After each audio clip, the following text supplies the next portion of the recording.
or the one who actually made that light, or one who is light above the light, or light below light. That's Allah. That light.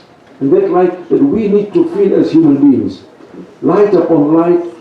يَهْدِي اللَّهُ إِلَى نُورِ مَنْ يَشَاءُ. Allah guides to His light whoever He wishes. My friend, but when we have light, we see light in a very different way. Our whole life changes.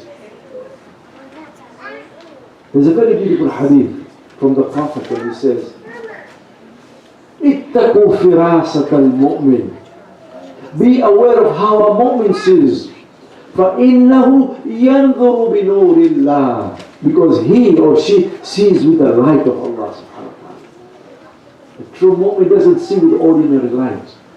He or she sees with the light of Allah. فإنه ينظر بنور الله. I'm often asked, where is this Allah of yours?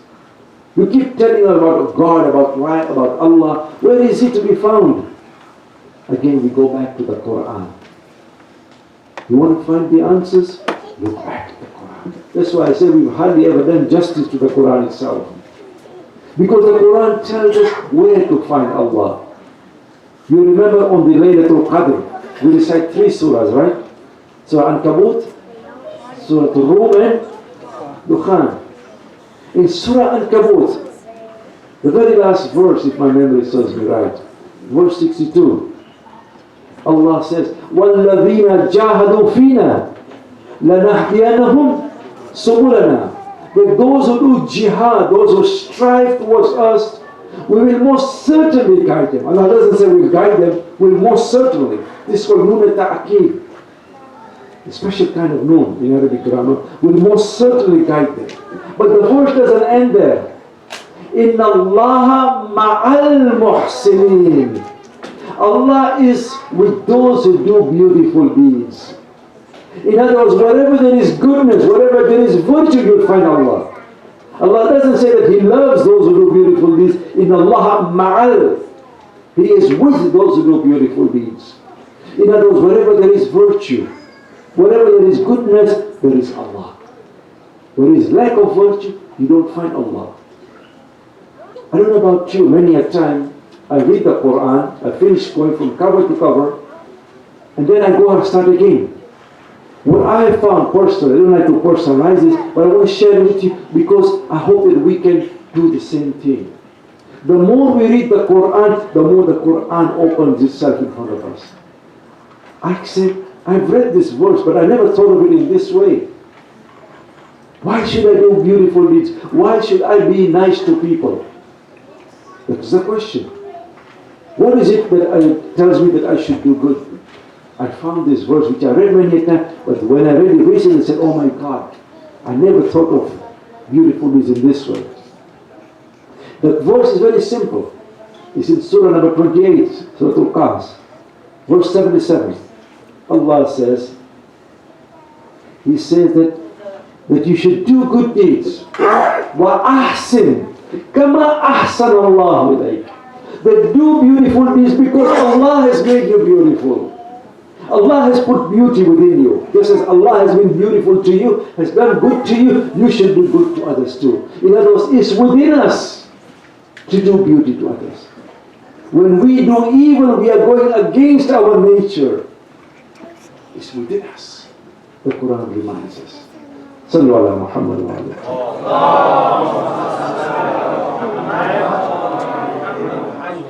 We will continue more inshallah tomorrow and talk about Arbaeen because tomorrow is the day of Arbaeen. But tonight also I want to devote a little bit of time to talk about the great difficulties, the challenges that the Ahlul Bayt faced. There is a special language, the language of tragedy, the language of resistance, the language of protest. Had it not been for this ma'atam, believe me, then we would not have remained who we are today. That love of Imam Hussein has been transmitted because of our mourning for him, our grieving for him. See, what happens is tragedy speaks to the hearts. it makes human beings ask certain questions. What happened? Why? Why are these people crying? After 1400 years? After all, people die. There are people who are killed here and there. Nobody cries for so long. But something has happened. Somebody said this correctly, that if you have nothing to die for, then you have nothing to live for. If you have nothing to die for, you have nothing to live for. In other words, we must have certain values or principles that we are prepared to give our lives for. Otherwise our lives become meaningless. And therefore Imam Al-Hussein was asked to give bay'ah to Yazid. According to some sources, you know what he says? مِثْلِ لَا يُبَايِعُ مِثْلَهُ. Those like me cannot give bay'ah to those like him. This was not a battle between Hussein and Yazid. It was about right and wrong, truth and falsehood. Truth cannot bow down in front of falsehood. You see what tragedies do is that they make us evaluate our own selves, our morality. They ask us certain questions that where do you stand on this tragedy? Who are you with? How do you fare with that? How do you compare yourself with those who love Imam Hussein? You see, the power of the powerless lies in their morality, in how they speak to us long after death. That's why Allama Iqbal says, referring to Imam Hussein, says, he opened our eyes when his eyes were closed. This was the power of Imam Hussein. When his eyes were closed, he opened our eyes, our insight. Because the tragedies, they speak and touch the hearts and the souls of people. My friends, a sword, a knife can cut the skin. It bleeds, but after a little while it heals. But words, they go beyond the skin. They go into the hearts and the souls of people. And what is in the soul stays in the soul. And therefore, the power of Zainab alayhi salam was not in her sword, but in her words. She was very fluent. She has what we call fasaha, eloquent. And therefore, when she was speaking to Ibn Ziyad in Kufa, in the courtyard, Ibn Ziyad says, who is this woman speaking like this? Who is she? He is told, this is Zainab bint Ali. Zainab, the daughter of Amir al-Mu'mineen. You know what Ibn Ziyad says? She speaks like her father. Her father used to speak like that. This was the power of Zainab. What is she proving to us? That the words are a gift from Allah. Getting the right words, speaking the right words, and above all, in a culture where women did not speak in public, for Zainab to stand up in front of the whole darbar, the whole courtyard, to speak was an amazing feat. Whereas Hussein fought with his sword, Zainab fought with her words.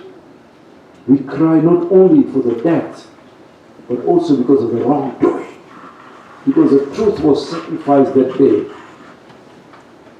My sisters and brothers, it's time for Arbaeen. Talk about Arbaeen. It's an amazing feat of what happened. Because it's not only what happened in Karbala, it's what happened after Karbala also. It was so tragic. Imam Zain al-Abidin was asked, what was the most difficult time? He says 3 times, Asham, Asham, Asham. Because the difficulty that the Ahlul Bayt faced was just amazing. Can you imagine what these children, what the women folk faced on the day of Ashura as they saw that one by one their great heroes fell down in front of them. There is a story of a young child, Amr bin Junada. There were 3 people in this family in Karbala. Junada, Bahriya, the wife, and Amr. Amr is 10 years old. Junada, a man. He goes and gives his life. The mother, Bahriya, comes to a 10-year-old son And she says, I want you to go and give your life now. A 10-year-old. A mother dressing up a 10-year-old says, go and ask permission from Hussein. How comes, Mawla? It's my turn now. I want to give my life for you. Imam Hussein says to Amr, but jihad is not wajib on you. Have you asked your mother? Did you get permission from your mother? The little boy says, my mother dressed me up. She asked me to come to you. She wants me to give my life. Bahriya is watching near the tent as a little boy. He comes in front of everybody. He fights valiantly. When he falls on the ground, you know what these so-called Muslims do? They cut off his head and they throw it at the mother. Can you imagine? They throw it at the mother. Look what the mother does. She takes her son's head and she says, Shabash, I am proud of you today. Your mother is proud of you. Bahariya herself wants to go and fight. Imam Hussein sends her back. But the jihad is not for the women. Azad Hussein, I have translated a book called Ziyarat Guide. Sultan Tabrizi, in this book, I remember saying that he said that one day I saw the Imam Zamana in my dream, and I said to him, Ya Sahib Zaman, you say in Ziyaratul Nahiya that I cried the tears of blood. Who is this tears of blood for? Is it for Hussein? The Imam replied that no, even if Hussein was there, he would cry the tears of blood. Are these tears for Ali Akbar? The Imam says no, they're not for Ali Akbar. Even Ali Akbar would cry the tears of blood. He says, Mawla, tell me who are these tears of blood for? The Imam replied that these are the tears of blood for Zainab. Because what Zainab had to endure, nobody had to endure. Here was Zainab on the day of Ashur, when Hussein comes to the tent. And then after saying goodbye to everybody, he takes Zainab to one corner. Zainab says, oh my brother, come close to me. As Hussein comes close to Zainab, she kisses the neck of Hussein. Hussein asks, why are you kissing my neck? Zainab said, this is the wasiyah of our mother. He said, our mother said, oh Zainab, kiss that neck on which the knife will go. Hussein takes the hands of Zainab and kisses the hands of Zainab. She asked, oh my brother, why are you kissing my hands? He said, this is also the wasiyah of our mother. Because she asked me, oh Hussein, kiss those hands on which the chains and the ropes will go. Azadar and Hussein, this was Zainab. On the day of Ashur, she brings her brother to Zainul Abidin. And Zainab says, oh better Sajjad, wake up, your father has come to bid you the final farewell. This was Zainab. When she comes out at the final moment of Tilla Zainabiyya, what does she see? That Shimr Mal'oon is sitting on the chest of Hussein. Look at what Zainab has to go through. Zainab, she turns to the army. Is there a Muslim amongst you? 3 times she asked this question. Because if there is a Muslim amongst you, you will not let this happen to the grandson of the Prophet. It is Zainab who turns to Ibn Sa'd, Ya Ibn Sa'd, yuqtalu Abu Abdullah wa anta tanzur. Will Hussein be killed while you are watching? Ibn Sa'd, do something. This is Zainab also. On the day, the 11th of Muharram, as the Qafila is leaving Karbala to go towards Kufa, Tabari is saying for the final time, Zainab turns towards the battlefield. She looks at the bodies of Hussein, at the ashab of Hussein, and then she faces towards Medina. Assalamu alayka ya Jaddah. Assalamu alayka ya Rasulullah. Peace be upon you, my grandfather, O Prophet of Allah. You told the Muslims when somebody dies, you must give them ghusl. You give them kafan and dafn. Come to Karbala today and look at what they have done to your grandson. There is no ghusl or kafan or dafn or Hussein. ألا لعنة الله على القوم الظالمين سيعلم الذين ظلموا أي منقلب. إنا لله وإنا إليه راجعون. زيارة إن شاء الله. اللهم صل على محمد وآل محمد. السلام عليك يا وارث آدم صفوة الله. السلام عليك يا وارث نوح نبي الله. السلام عليك يا وارث إبراهيم خليل الله. السلام عليك يا وارث موسى كليم الله. السلام عليك يا وارث عيسى روح الله. السلام عليك يا وارث محمد حبيب الله. السلام عليك يا وارث علي ولي الله. السلام عليك يا أبا عبد الله الحسين يا ثار الله وابن ثاره أيها الوتر الموتور. أشهد أنك كنت من الأصلاب الشامخة والمطهرة لم تنجسك الجاهلية بأنجاسها ولم تلبسك من مدلهمات ثيابها. وأشهد أنك الإمام البر التقي الرضي الزكي الهادي المهدي. وأشهد أن الأئمة من ولدك كلمة التقوى وأعلام الهدى والعروة الوثقى والحجة على أهل الدنيا.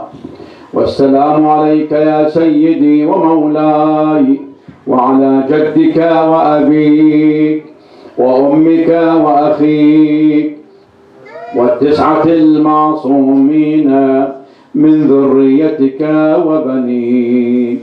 السلام على الحسين وعلى علي بن الحسين وعلى أولاد الحسين وعلى أصحاب الحسين ورحمة الله وبركاته. صلوات على محمد وعلى